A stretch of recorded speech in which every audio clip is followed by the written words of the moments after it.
Good evening. Today I'm talking to Wendy Turbin. Hi, Wendy. Do you want to introduce yourself and tell us a little bit more about yourself? Hi, Donna. Thanks very much for that. I will do that. Wendy Turbin. I am an author of a novel called Sleeping Dogs, which I will hold up so you can see the cover of.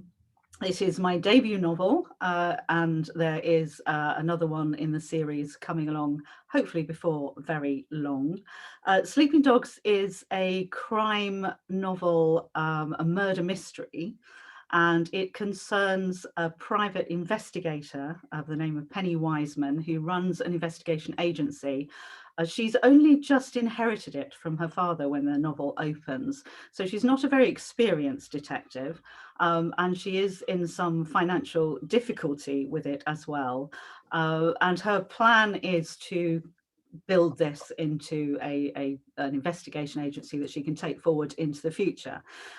But she also, in addition to clients who come to her or that she can find who need her services, she has a rather kind of unique skill, curse. I don't quite know how to put it, but she sees ghosts. Now, it's not really a spooky novel, and no one else sees ghosts in it, but Penny sees ghosts who want something from her. So she is compelled to find out what they want and solve their mysteries along with the ones that she's being paid to solve. And it is tricky because they don't speak. So she has to do an investigation to find out who is this ghost and what do they want, and then it goes on from that. So that's her kind of setup, and it has been described as a jigsaw of a novel because it's lots of different strands that kind of come together over the space of a novel. There's quite a lot of humour in it, with characters and some fun, even some fun ghosts, actually. It was to prove they're not all spooky. Some of them are actually quite fun. And hopefully people will really like it. I've been told it's very different. The reviews have been very good.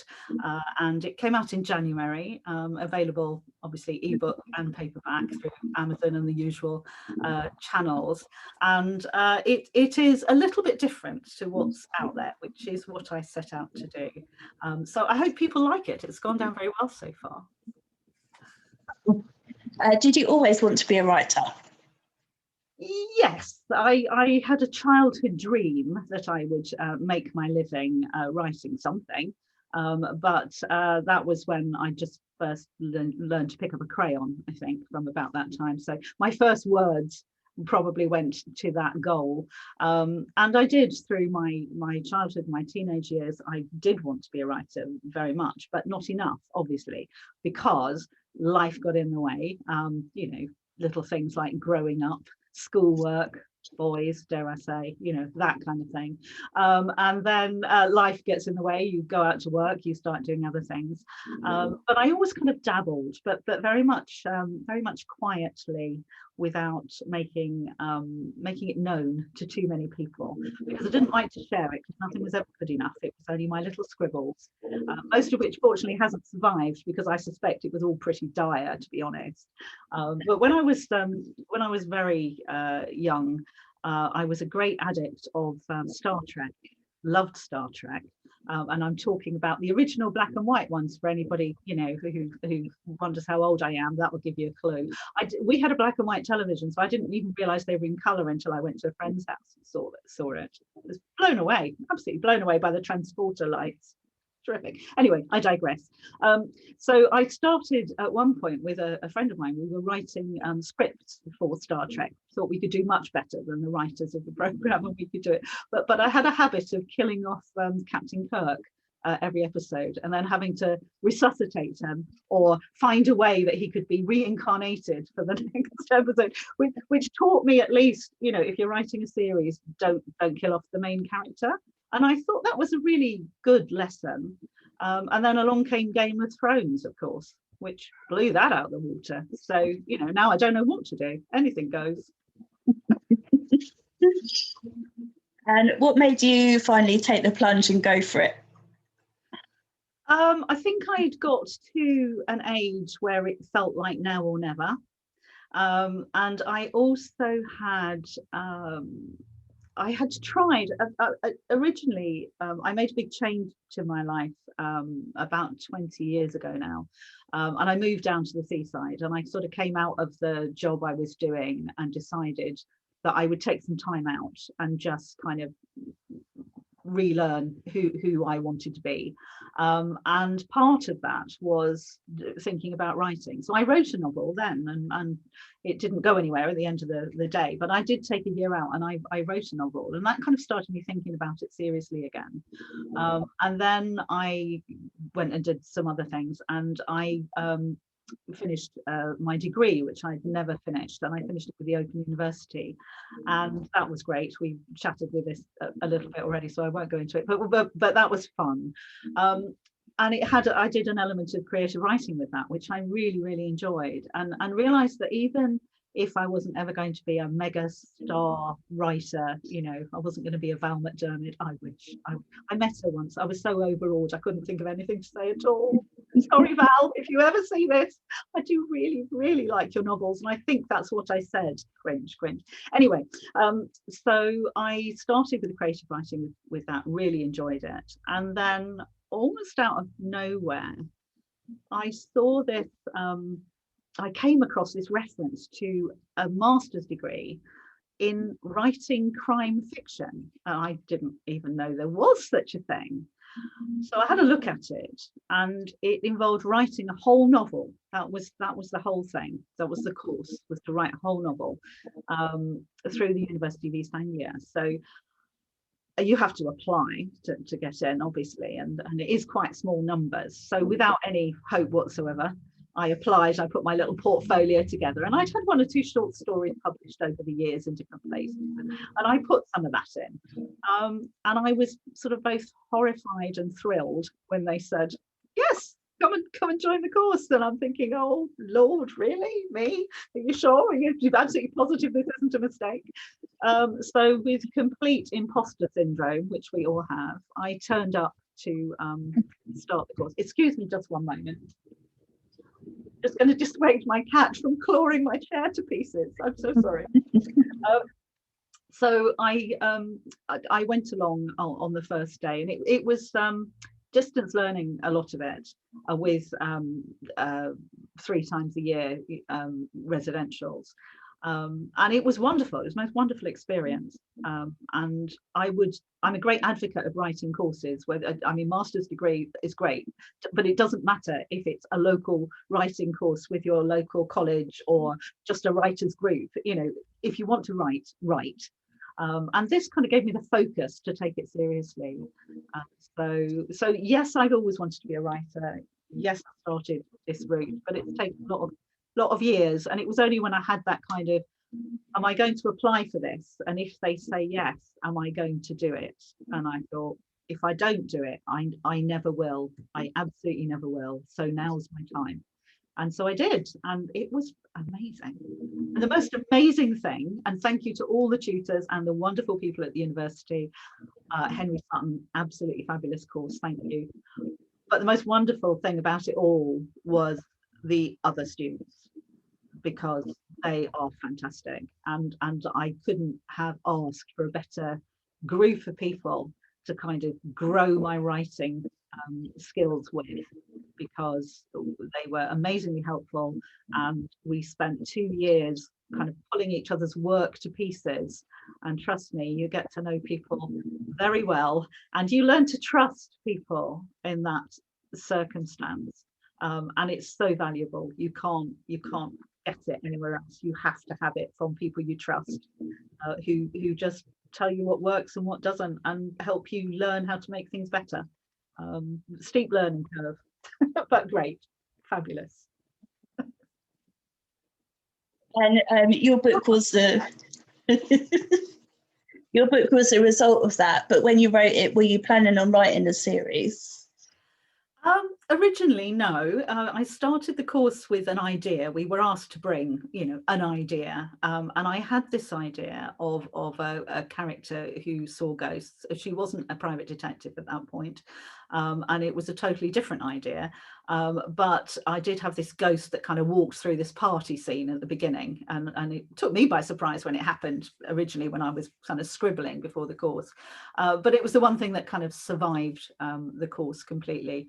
But I didn't really think of it as being a series. I am delighted that she has started to become a series, and I'm working on the second one now, because I think it is certainly the character of Penny Wiseman can carry a series, and her group around her will move forward through that series. And I love series myself. I mean, standalones are great, but they always kind of leave you wanting something more. And a good series, I think, is worth its weight in gold. So I'm delighted to be writing a series. But if it had turned out to be a standalone, I would have been happy with that. But I'm glad that she's going into the future, having a full life, I hope. And if you were to be transported into your book, would you get on with your main characters? Oh gosh, that's a difficult one, isn't it? Some of them, yes. I think my prime character, yeah, Penny. I don't know. I don't know whether I would get on with her terribly well. She's a first person character in the book, so you're kind of inside her head, and she can, I think, be a little bit snide, a little bit spiky sometimes, which maybe they're things people think but wouldn't say out loud, and because you're in her head you kind of see that. So I don't know that she would be the most comfortable of people to be around. Her sister would probably drive me crazy, because she's just, I mean, to have a younger sister who is cleverer than you, more better looking than you, more successful than you, it just must be so galling.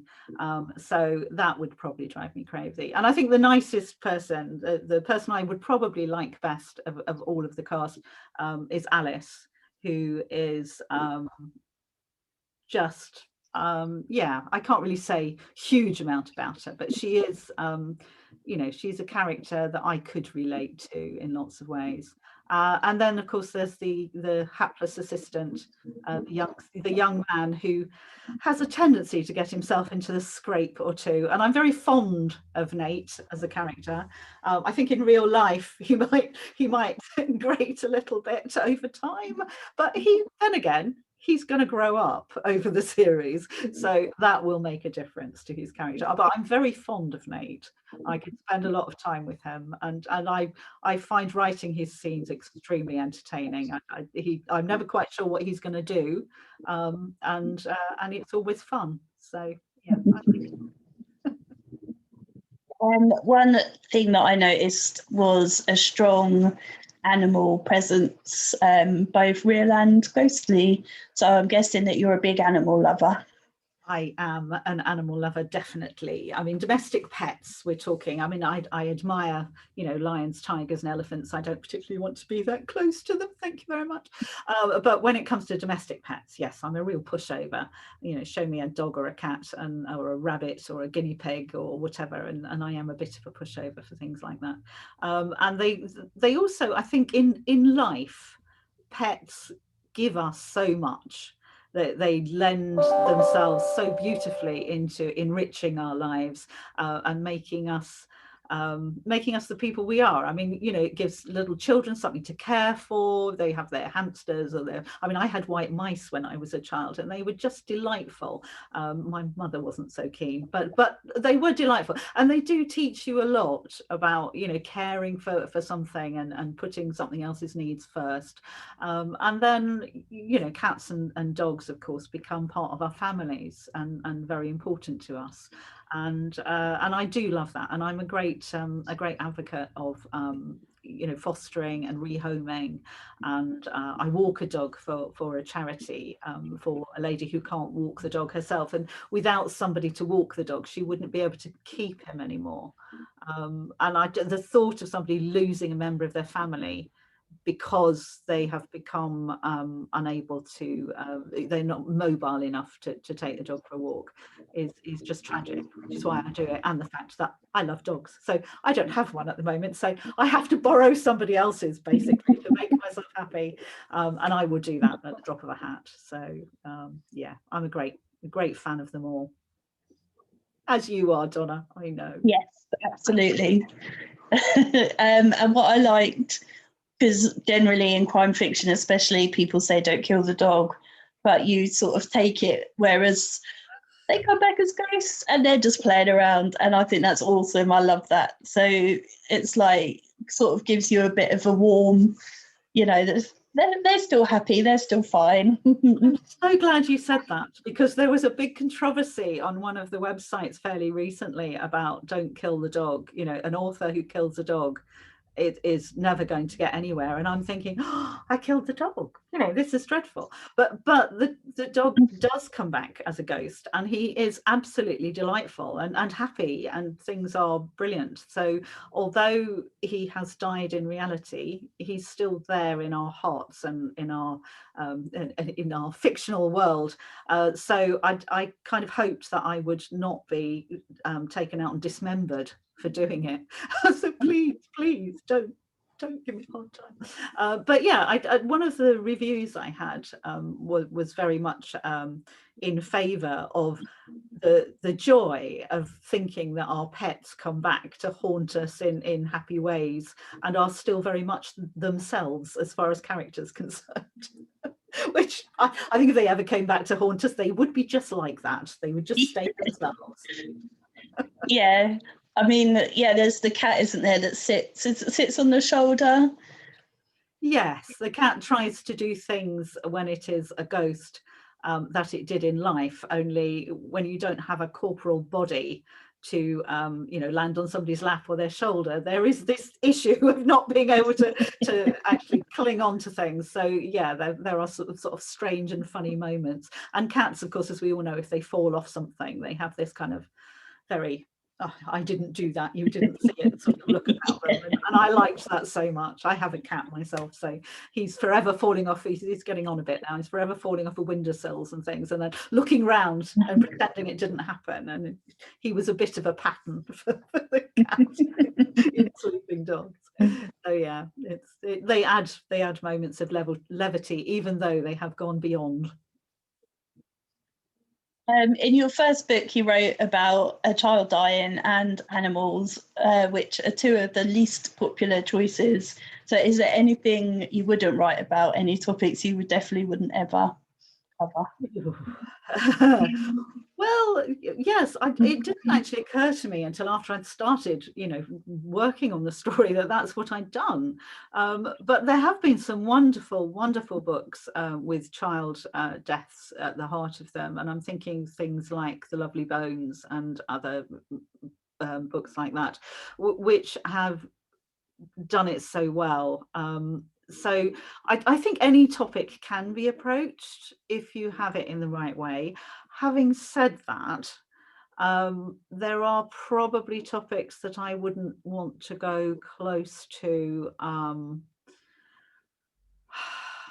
mean, I just couldn't write something that had a large kind of sexual element in it, and crime in particular. There is a lot of kind of sexual violence that happens, and I appreciate that is real life, and I do read books where that is in there as part of it, and read them because I like them, but I don't think I'd want to write about them in quite the same way. That kind of grittiness of real life, that kind of violence wouldn't do it for me. So I wouldn't ever say never, but it wouldn't be where I would go, where I would see myself as going generally. Did you have to do a lot of research, and what's the most interesting thing you found out? I did have to do a lot of research, which I can't talk about in any detail, of course, because otherwise I will be giving parts of the plot away. I did have to do some research which involved watching some documentaries and also going, we had the opportunity to go to a mortuary and be talked through, fortunately, the process of autopsy, but it was actually in the location. So that was, yeah, that was a bit more research than I needed, really. I don't really like blood and gore in person. Most of all, I don't like my own blood. I think it should stay very firmly in my veins. But I'm not a great fan of kind of gore, and I am just a little bit squeamish. So going to do that sort of research, and some of the medical research that came up, was quite hard. And I did see some of it from this angle. So yeah, that wasn't great, but there was some wonderful wonderful scientists and some wonderful people who were really helpful with the practicalities of what I was trying to do, and whether they would be in any way realistic. And whilst I don't expect to give a template for anybody to go off and do something horrible to anybody, in fact, I would try very hard to miss out a couple of crucial steps so that couldn't happen. At the same time, I did want it to have a sort of feel of realism where things were possible. I didn't want to go outside the realms of possible. So I did do some research on that, yes. And of course there was research into all kinds of things that didn't make it into the book but might crop up in future ones. No research is ever wasted, but my goodness, we can waste some time in research. Down the rabbit hole and away. You can waste so much time. It is really, really silly how much time can be eaten up with research, but it's all fascinating, always. My current one, I actually asked somebody that I came across and emailed speculatively, can you tell me how this is done in drugs, and kind of got the answer back of, well, no, because it would be illegal. Well, oh damn. So as a writer, sometimes you get really good answers and sometimes you get slapped down quite properly for not giving a template of how to do things that people shouldn't be able to do. But she did say it was possible, which is all I needed to know. So thank you very much. Do you hide any secret jokes or messages in your books that only a few people will understand? There is one in Sleeping Dogs. There is one little reference, and it came out of the master's group. One of the writers on the course was writing a Victorian historical novel, and she had a wonderful feel for language, and she came across this phrase which she used, which was drunk as a boiled owl. And we all thought this was a wonderful description, because as mature students, you know, we are the same as all other students. We tried to follow this idea of being drunk as a boiled owl regularly over our musings. And I just love the phrase. And somebody suggested that we always put a reference in all of our work to a boiled owl. So there is actually in Sleeping Dogs a reference. I don't think it's drunk as a boiled owl, but it is a boiled owl. I think it's something that tastes like a boiled owl. And that is why it's there. It's a kind of little in-joke. It's a little nod to my master's group to say, we were all in this together.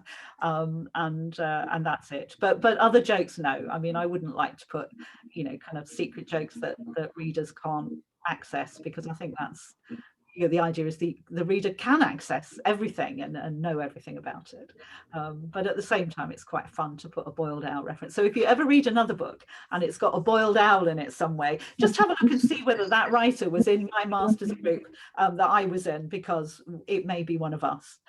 Yeah, I love that. That's several of them are published writers now, so I can't go through them all, but you may find one or two references out there. Yeah, totally looking out for that as well.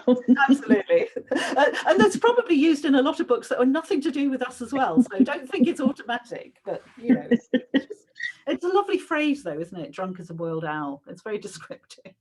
Yeah, it is. Yeah. They like boiled owls for it. Ooh, no. Yeah. What's been your favourite moment so far of being an author? Well, apart apart from the absolute joyous moment when Hobeck Books said, yes, we'd like to publish your book, which had me walking on air for about a month, and singing and leaping up and down and generally behaving most unlike myself. So that was great. Other than that, I think, but I'm coming, coming to chat to people is lovely. I've, to talk about writing is actually fabulous. And I've done a few podcasts and I've done a few interviews, and that is really lovely. So that's a kind of given. But one of the unexpected things, I think, is when somebody asks me what I do, what do you do? What do you do for a job? And occasionally, if I'm feeling particularly brave, I say, oh, I'm an author. And then, oh, a real author, and people actually kind of take me seriously as though I'm really, an author. And I think, oh, well, yeah, I am actually. It feels like I'm telling a fib because I'm not really used to it yet. But yeah, so that's quite uplifting when you realize that actually your lifetime's ambition is I've done it. That is the thing. Of course, you've now got to write another one, but that's, yeah, it's easy, Donna, honestly. Yes, so you keep saying. That's not what you were saying off camera. This is also true. I didn't realize that was going to be shared, drat. And what's your biggest dream? I think my biggest dream in my heart of hearts is that one day I would see Penny Wiseman on a TV screen or a film. I just loved took her and interpreted her into, because I know in my head what she is and who she is, but when it's changed into a visual medium, everything changes. And actually I would love to see somebody else's take on that. Not to mention, I would love to be known as the writer of. That would be lovely. But it would be just really exciting to see somebody else's take on it. That would be my dream of dreams. Yeah, I think that would make a wicked film or series, maybe. Anyway, I mean, it's so mad that it would be brilliant. Well, thank you for that. I do. I think I said to somebody who said they liked it, and I said, "Well, welcome to my mad world," because my brain just whirls with these, mad characters doing mad things. But it's where I love spending time, and if I can do that for a job, as I can spend time in this mad world, it's the best thing ever. It really is. It's fabulous. Have you made lots of new author friends?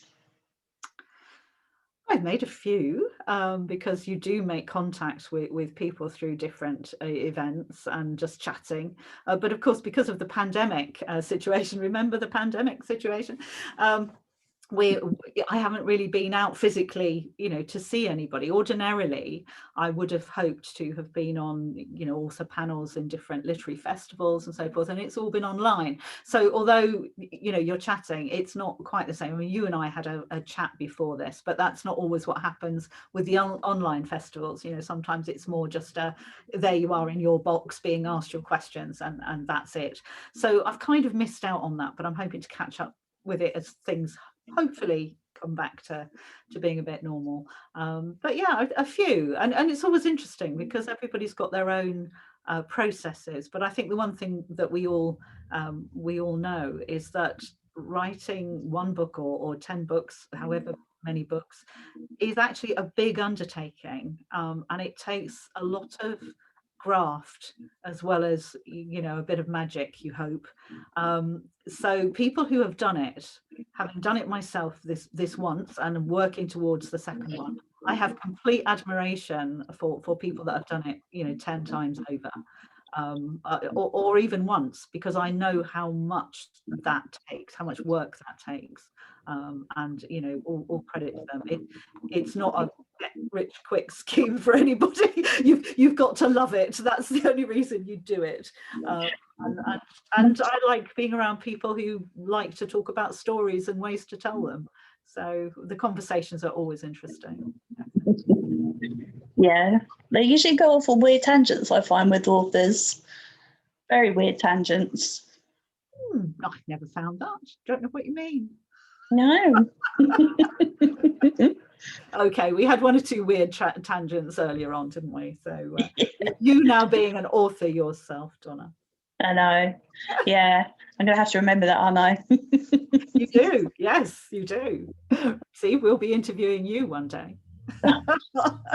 There'll be a queue. Everyone will be looking forward to grilling me and oh. Oh no, it's all very painless, I promise you, so far. I hope so. And do you get a lot of feedback from your readers? I had some really good feedback from the ARC readers through Hobeck, and also through my own reader group, because obviously anything that goes to the publisher, it has to have gone through my reader group and fed back, and it's interesting. I mean, it's always interesting because people. I think it took a lot of time over the master's course to learn that you don't have to change everything in the light of feedback. You know, sometimes it's okay to say, well, I'm sorry you didn't like that, but it does work for what I wanted it to do. And if most of the other people think that that's what it is, you can't tweak everything. But not everybody will like everything. And that is worth remembering. Having said that, if a whole majority of people pick up on something, then you do have to sit down and think, where have I gone wrong? You know, why has this not come across in the way I wanted it to, and how can I make it change? How can I change it so that I'm presenting what I wanted to present instead of what's being perceived? Because reading and writing, you know, they're two halves of the same coin, but you're in a very different headspace. And as a reader, I mean, with other people's books, I read all the time, as you do, Donna. You put your own self into it. You know, reading is not a simple process. You bring yourself to whatever you're reading, and that can change perception hugely. But if something has been perceived as being not right, there was an incident. I think we were talking earlier about. My book has a lot of humor in it because I like a lot of humor, and it amuses me, and I hope it amuses my readers, and there are fun things. But at the heart of it is the death of a child. And that's not something that I wish to be lighthearted about, because it isn't a funny topic. So although there are fun things in this book, there is a kind of dark heart of a story going on here. And I have a tendency to run away with the humor. So there were times when in development, my reading group would be saying, you know, this is lovely, but you've kind of let the reader almost, or you're trying to steer the reader into almost forgetting about the underlying serious event here. And you can't let the humor take over unless it's going to be a different type of book. If it's going to be what I would call a true cozy, and it was all about the light-hearted stories and the funny stuff, that's lovely. I read those, I love them, but this is not intended to be completely in that particular slot, and therefore I have to give respect to the dark story in the middle of this book. So that was, you know, yeah, people do point out things that it's easy to kind of wander off track. And that's why you need people to help you. I think I had this mad idea as a child that writing was something you did on your own, and now I know that's ridiculous. It's a group exercise. You can't do it. No way. But what's the last book? What's the last book that made you cry? The Seal Woman's Gift. I think that's the title. I hope that's the title. By Sally Magnuson. It's not of itself a crime novel, but it starts with a crime. And I read the whole thing, and at the end I sat and had a damn good cry, because sometimes you just have to, and it becomes overwhelmingly emotional. And I loved it. It's beautifully written. I really loved it. I was recommended it by a friend. And I read crime, and she said, I know mainly you read crime, but read this, you'll like it. And I was blown away by it. So yeah, that was the last book that made me cry. If you were able to spend a day with an author, dead or alive, who would you like to spend a day with? Terry Pratchett, definitely. Love the mad humor, love the seriousness of the man, and how influential he was in his animal, raising the profiles, and just being, pretty marvelous human being, I think. And I would, yeah, spending a day with Terry Pratchett, I think, would be gold, absolute gold. That's funny. Yeah. And I love orangutans, so because who doesn't? But his books, just fabulous. Discworld captured my heart. Will never let it go. Very popular choice, actually, as well. I can imagine.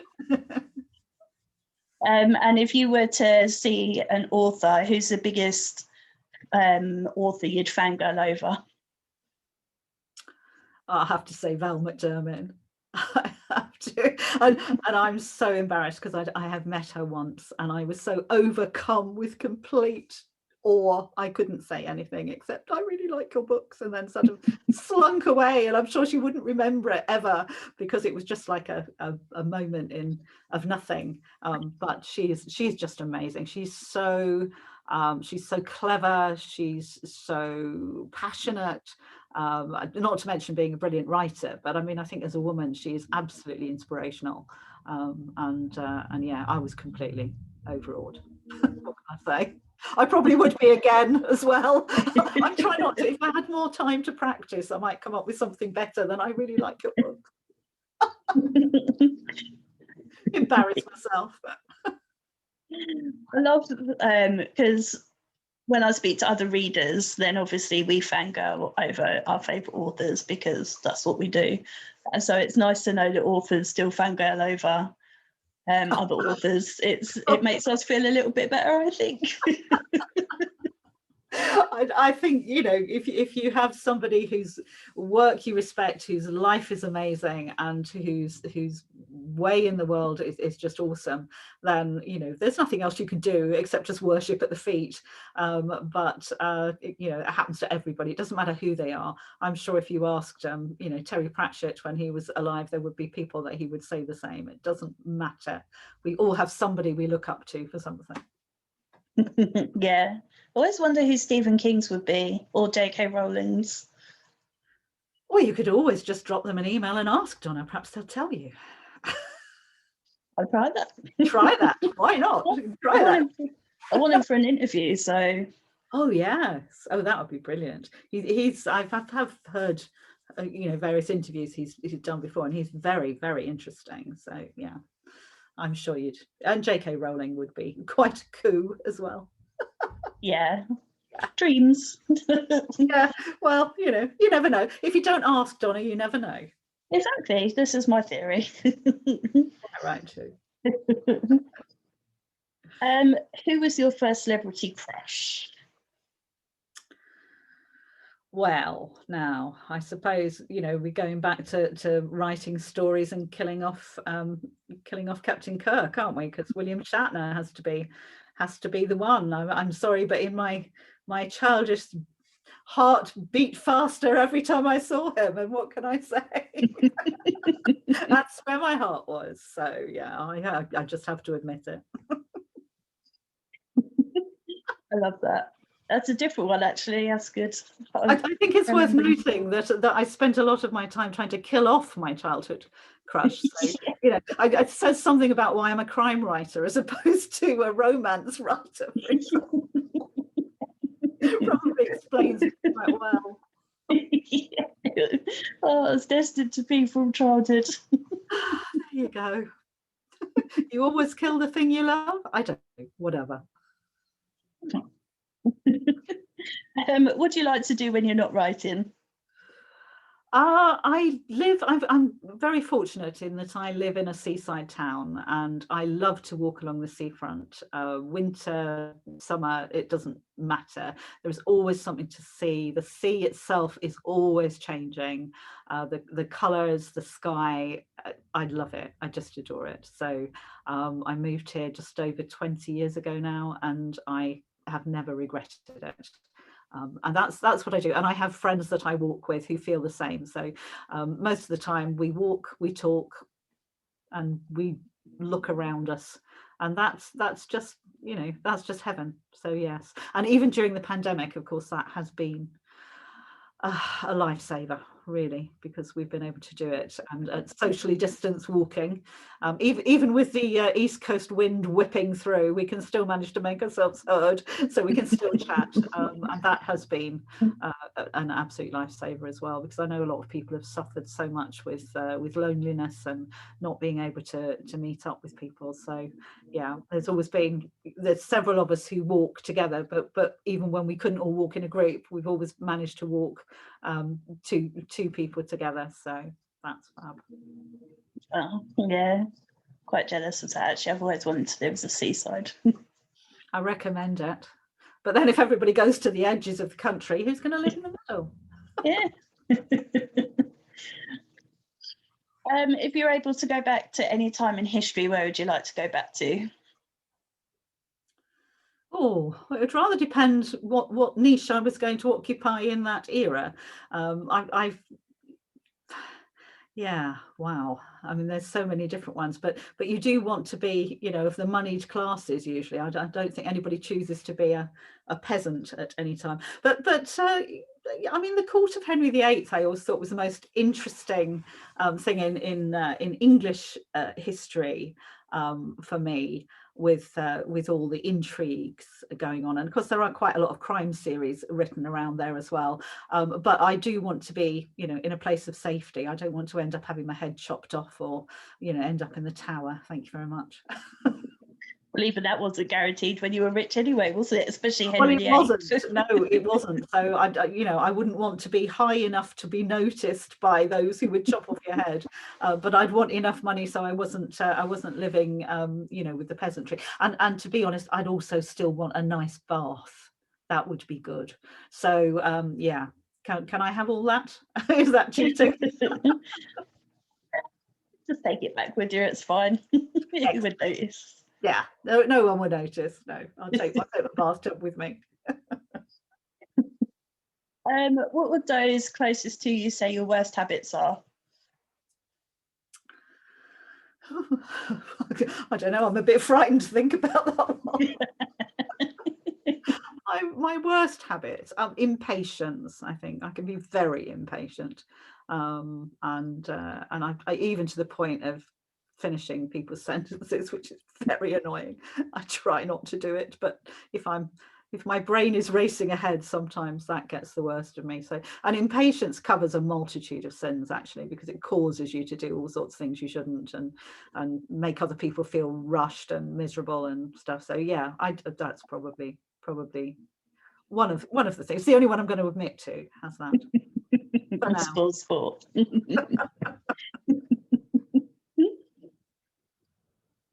So you said you're working on book 2. So what's coming after that? Do you have any ideas? I do. I mean, the Penny Wiseman Murder Mysteries is planned as a series, so I have that sort of Penny's, you know, story arc, if you like, goes 3 or 4 books now, kind of roughed out into the future. So I don't know the individual stories of the books, but I know what happens to her and where she's going. So that is that's going to be my kind of writing future for that.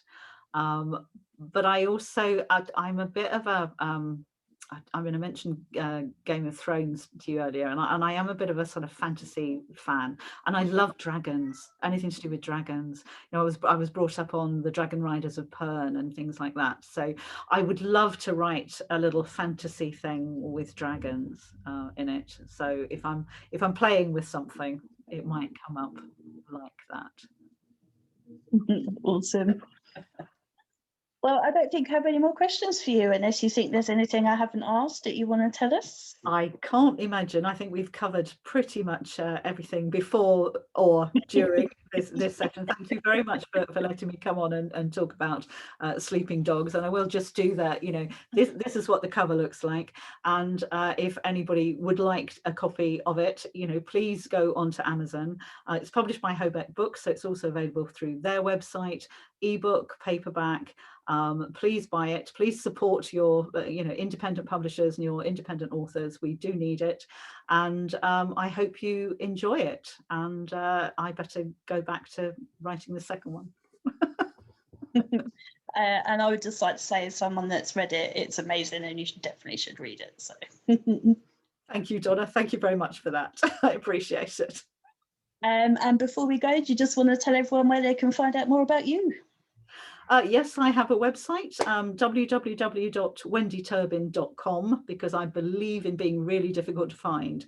So if you use my name and Google it, it'll come up. You'll find it. There's a bit about me on there. I kind of have a blog which is a bit erratic. I just put things up when they interest me, really. But I am contactable through that as well, or through my publishers, and that's fine. And I have one little exclusive for you, Donna, to put out today. For those, and I know that not everybody likes to read a physical book or an ebook. Some people like to listen to books. So a little bit of a teaser, because the audiobook of Sleeping Dogs is in production. So it will be coming out. I'm not quite sure when, but we haven't got a date, but it is definitely in production now. And it's being read by my very good friend and absolutely wonderful actress and writer in her own right, Judy Dakin. So thank you, Judy, for agreeing to do that. And I've heard there is a story on my website that she has done an audio of. So if you're interested, please go onto the website and have a listen. It's called Silence of the Rabbit. And it will give you a flavour of what Sleeping Dogs is about, partly, and also what Judy sounds like reading my work. And I couldn't ask for a better person to be reading it. So that's coming soon. So that's your exclusive. It's the first time that's been announced anywhere, Donna. Thank you very much. I appreciate that. My pleasure. My pleasure. Thank you.